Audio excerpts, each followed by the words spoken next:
kimeumana ghafla baada ya Zitto Kabwe kutaja mbinu sahihi itakayotumika ili kumfukuza Rais Samia Suluhu. Ujambo na karibu kwa taarifa zetu za Kenyascope, na ikiwa wewe ni mgeni hapa, tafadhali kumbuka kusubscribe. Katika hali iliyotikisa majukwaa ya siasa na mitandao ya kijamii, kiongozi mstaafu wa chama cha ACT Wazalendo Zitto Kabwe ametoa kauli nzito kuhusu mustakabali wa siasa za Tanzania.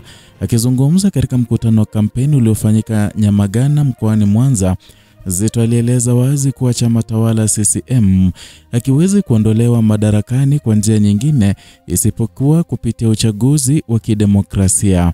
Tamko hili limeibua mjadala mkubwa nchini, hasa likitokea wakati ambapo baadhi ya wanasiasa na wananchi wamekuwa wakipoteza imani na mfumo wa uchaguzi.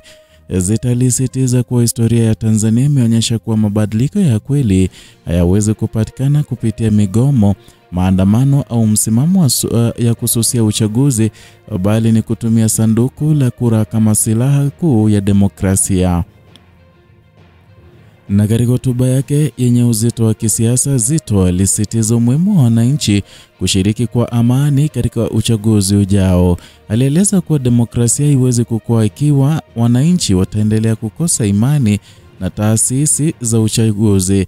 Kwa mtazamo wake, kujitokeza kwa wingi kupiga kura ni hatua ya ujasiri na uzalendo, kwani ndio njia pekee ya kuhakikisha sauti za wananchi zinasikika. Kauli yake inatafsiriwa na wachambuzi wa siasa kama wito wa kurejesha imani kwa wapiga kura, hasa wale waliokata tamaa kutokana na matokeo ya chaguzi zilizopita. Wengi waliona kama Zitto alikuwa anajaribu kujenga msingi wa siasa za kistaarabu, akihamasisha upinzani kushindana na hoja badala ya migongano isiyo na tija.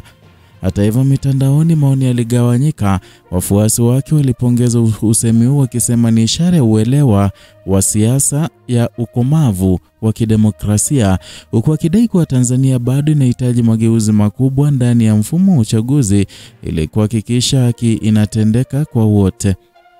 Wengine walionyesha mashaka wakisema kuwa historia imeonyesha jinsi vyama vya upinzani vimekuwa vikikumbana na changamoto kubwa na uwazi, uadilifu na usawa wakati wa uchaguzi.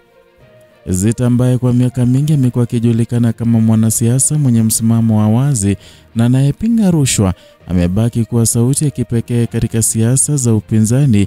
Wengi wanamkumbuka kwa ujasiri wake alipokuwa bungeni akifichua kashfa mbalimbali za kiuchumi na kiutawala ambazo zilitikisa serikali.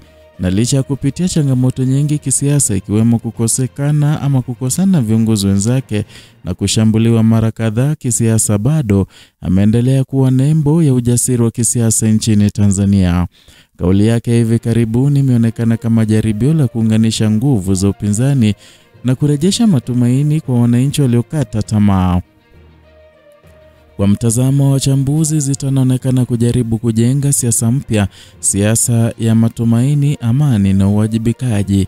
Hadi kufikia sasa, wito wake wa kushiriki uchaguzi kwa amani umeendelea kuenea, ukipokelewa kwa sauti ya tahadhari na matumaini kwa taifa linalotaka kuona mabadiliko ya kweli kupitia njia za kidemokrasia.